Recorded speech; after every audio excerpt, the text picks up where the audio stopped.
Imagine going to a doctor, trusting him with your life, believing he wants to help you, but instead, he watches you die. Not because he cannot save you, but because he wants to see what happens if he does nothing. For 40 years, hundreds of black men in America believed they were receiving free health care, but they were never being treated. They were part of an experiment, a secret study run by the United States government. And by the time the truth was exposed, many were already dead. This is the story of the Tuskegee Experiment, one of the darkest betrayals in modern history. The year was 1932. The Great Depression had destroyed millions of lives across America. People were poor. Jobs were disappearing. Families struggled to survive. And in a small town called Tuskegee, life was especially hard for black communities living in rural Alabama. Most men worked long hours in farms and cotton fields. Healthcare was expensive. For many families, seeing a doctor was almost impossible. At the same time, a dangerous disease was spreading silently. Syphilis, a disease that slowly attacks the body. First the skin, then the organs, then the brain. Without treatment, it could destroy a person completely. Back then, medicine was limited. Many people feared the disease. And that fear created the perfect opportunity for something terrible to begin. Government doctors arrived in Tuskegee with an offer. Free medical care, free meals, free transportation, even free burial insurance for poor families during the Depression. This sounded like a miracle. Hundreds of men agreed to participate. Some hoped to finally receive treatment. Others simply trusted the doctors. Why wouldn't they? The men were told they were being treated for something called bad blood, a local term people used for many illnesses. But the truth was far darker. The doctors already knew many of these men had syphilis.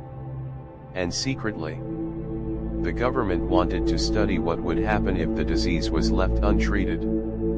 The men did not know they were part of an experiment. They believed the doctors were helping them. But the study was never designed to save lives. It was designed to observe suffering. Around 600 men became part of the study. 399 already had syphilis. The others did not. Doctors examined them regularly.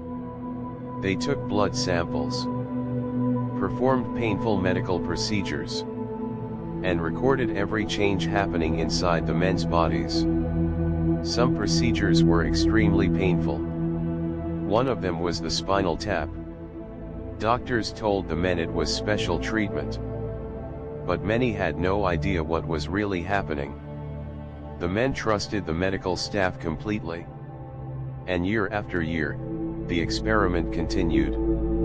The disease slowly damaged bodies. Some men became blind. Others developed severe mental illness.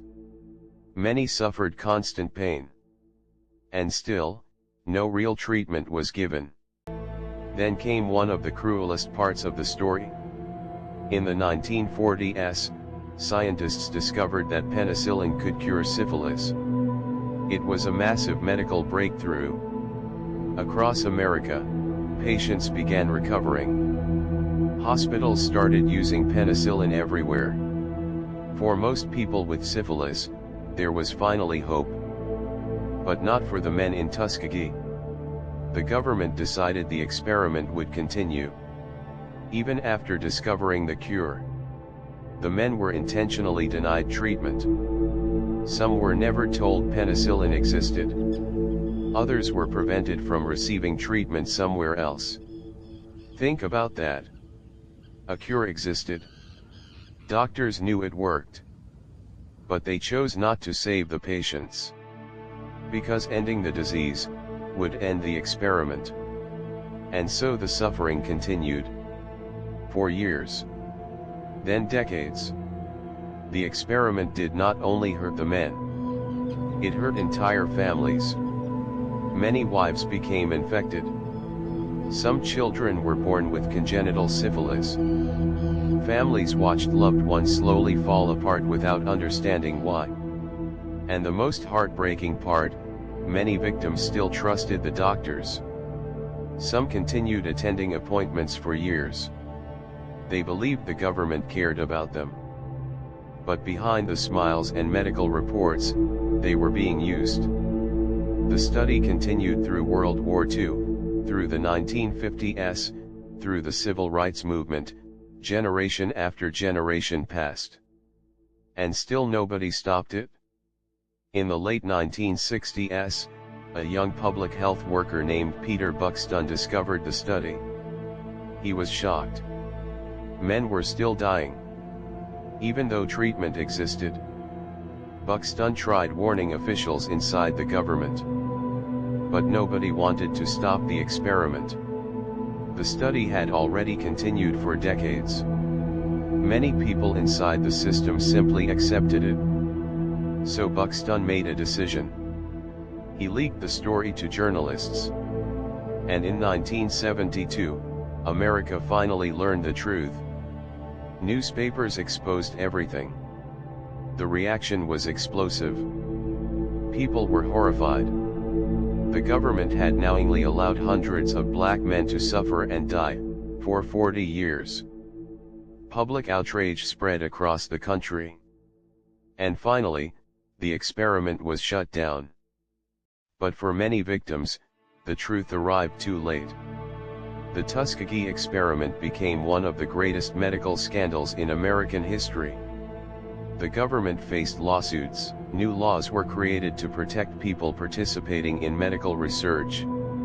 Doctors and scientists were now required to obtain informed consent. Medical ethics rules became far stricter. But the emotional damage remained. For many black Americans, the study destroyed trust in the healthcare system. And that distrust lasted generations. Because when people in power betray you once, it becomes difficult to trust them again. In 1997, more than 60 years after the experiment began, President Bill Clinton officially apologized to the survivors and their families. The apology acknowledged the cruelty of what happened. But no apology could undo 40 years of suffering. The Tuskegee Experiment was not just about medicine.